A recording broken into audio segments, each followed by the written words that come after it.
Four shows today, beginning with this one, the Jacksonville Jaguars. If you missed any of the previous shows, you could just go to my YouTube page. Yesterday, fascinating, fantastic show with Adam Chernoff, 20 minutes with the New York Jets. Be sure to check that one out. This one and all the ones today are solo shows. They're all 10 plus minute shows.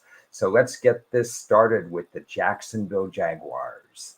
As always, these shows are going to be starting with a recap of the draft, some hits and misses, some of the needs that are left unfilled, divisional outlook, their season win totals, and a slide on final thoughts, my approach to the 2024 season. Of course, Jacksonville's story started right after they fired Urban Meyer. And when they fired him, they spent a record amount of money in NFL free agency to reshape the team.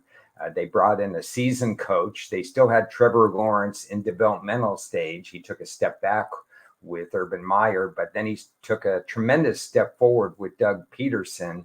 That led them to a 9-8 record and first place in 2022.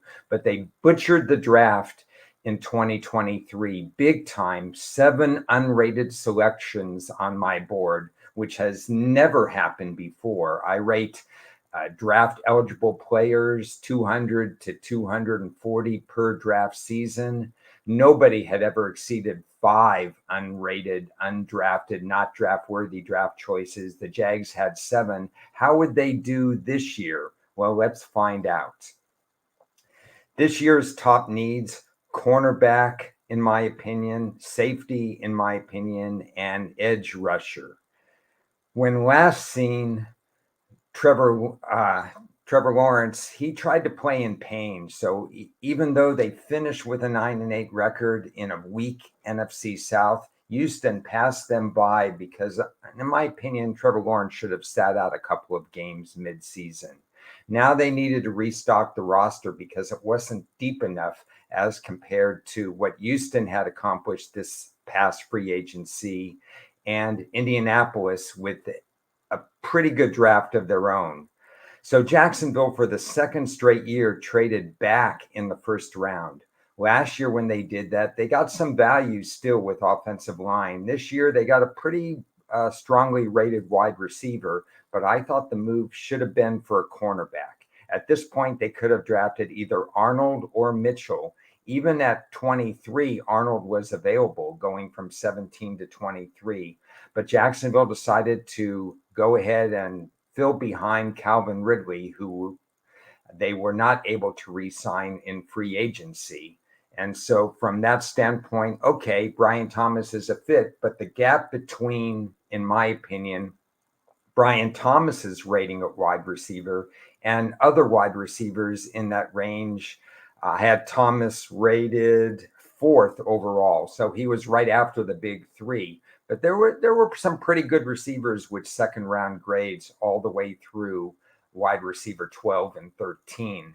But there were only 3 standout cornerbacks, in my opinion. And I thought because this was Jacksonville's biggest need, that's where they should have gone. They never did draft a safety, and they didn't replenish at edge rusher as well. Every other pick on this board represented a loss of value. Mason Smith, in my opinion, had a 3rd to 4th round grade. He was selected right in the middle of the 2nd round. He was selected at a position not on my need board. I sort of like Jerian Jones. I gave him a 5th round grade, however. It is a cornerback, and they did draft 2 cornerbacks. Prince was not rated, but has some qualities.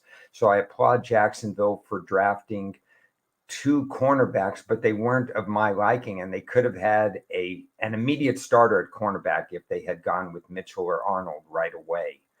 Jordan Jefferson helps along the defensive line, but again, I did not have a 4th round grade on him. Kellen Robinson was incredibly lightly used, just a handful of carries at Texas, and certainly could have been gotten later in the draft. Cam Little, He's an upgrade, most likely, at place kicker, and I don't necessarily mind them drafting a place kicker. However, I wish they would have filled all their other needs before Cam Whittle. He was not rated on my board, but if I had to put a numerical rating as far as the pecking order of place kickers that are coming out or that did come out in this year's draft, he would have been fourth rated. Miles Cole was also not rated. In fact, their last four picks were not in my top 231 in terms of draft worthy grades. So that's a problem for me. Once again, Jacksonville, those four and one other player, 5 players on this board did not receive draft eligible grades. So again, I think Jacksonville may be wasting Trevor Lawrence's best years right now. Lawrence, when healthy, I still think he's on the fringe of being a top 10 quarterback and maybe even a top 5 to 7 quarterback in this league. Again, he has good coaching around him. This can work with a healthy Trevor Lawrence, but the draft for the second year in a row did not do the Jags any favors. If we look at the divisional outlook, they're sitting at about plus 270 at FanDuel. If you look at the season win total, they're sitting pretty steady at about 8.5. One thing they have to improve is running the ball. They didn't run the ball very well last year. I think that this might still be an issue. We're going to find out. Random stats that I like to present. They were plus 317 penalty yards, and they gained 22 more first downs than their opponents in terms of penalties. So penalties gave them an extra 22 first downs. That's generally not repeatable. They're going to lose ground in that area. One area I like is their new defensive coordinator is an upgrade. That's Ryan Nielsen. He's a pretty good defensive coordinator. He's had a couple of other stops where he's shown his wares. Mike Caldwell was let go at the end of this season. I think that's going to be an upgrade. Of course, Jacksonville, like most teams, need to avoid injuries, particularly because the draft hasn't replenished this roster in either 2022 or 2023. And even in the Walker draft, when he was drafted first overall, the edge rusher, in 2022, we're looking at a draft that was only 7 deep in a deep draft class. So Jacksonville hasn't done itself any favors in the draft. They need to stay injury free, but I do like their defensive coordinator. The schedule coming up for 2024, while it does include a tough first 4 games, 3 on the road, 1 at home, the rest of the schedule cannot be used as an excuse. This is a tailor-made schedule. It's not a first-place schedule like last year. Just like last year, they have 2 straight games in London. This year, they're going to face 2 rookie quarterbacks in London. Let me double check that. They're going to play the Bears and Caleb Williams, and most likely the Patriots will have Drake May starting by mid-October as well. So you have 2 rookie quarterbacks going to London to play against the Jaguars. That could be 2 wins. That comfort level of being able to stay in London for 2 consecutive weeks worked out last year. They came back and they won a couple of more games before they went into a tailspin later on in the year, coupled with Lawrence's injuries. So the fact that they come back and they play a home game against the Packers right after going to England, not a problem for me. This is a pretty decent schedule that closes after their bye. Houston, Tennessee, the Jets, the Raiders, Tennessee again, and then at the Colts. This is not a bad schedule. Final thoughts. Roster is strong thanks to past free agency. I still think this is a pretty good starting 22. It wasn't helped via the draft, but it was helped via free agency. Quarterback Lawrence can still achieve top 10 status. The draft and the way Trent Baalke, who I rate as the worst GM in the business, he hasn't done this team any favors. I did listen to his entire press conference after the draft, him and the head coach, Doug Peterson. I swear I wasn't drinking during the press conference, and I swear that the English language was used, but I couldn't understand half of it. it was garbage.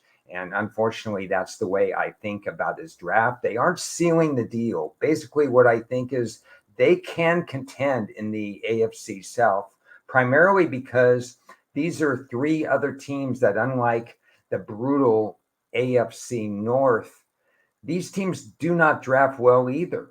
So Jacksonville, despite the fact that they don't draft well, they don't lose a lot of ground in the draft.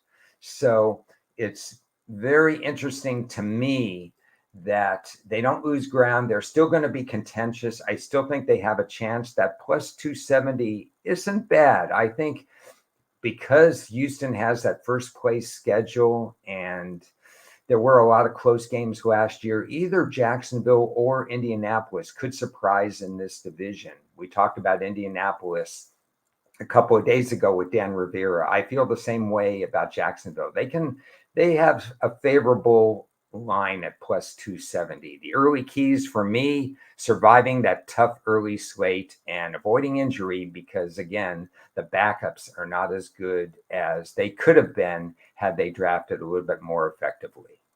That's my take on Jacksonville. I'm going to be back at the bottom of the hour to talk about the Tennessee Titans. They're a team that has a new coach and maybe even a new attitude. So it might be interesting to go through what Tennessee is dealing with as they get ready for the draft. Thanks for watching my 10-minute take on the Jacksonville Jaguars. I will see you at the bottom of the hour with Tennessee.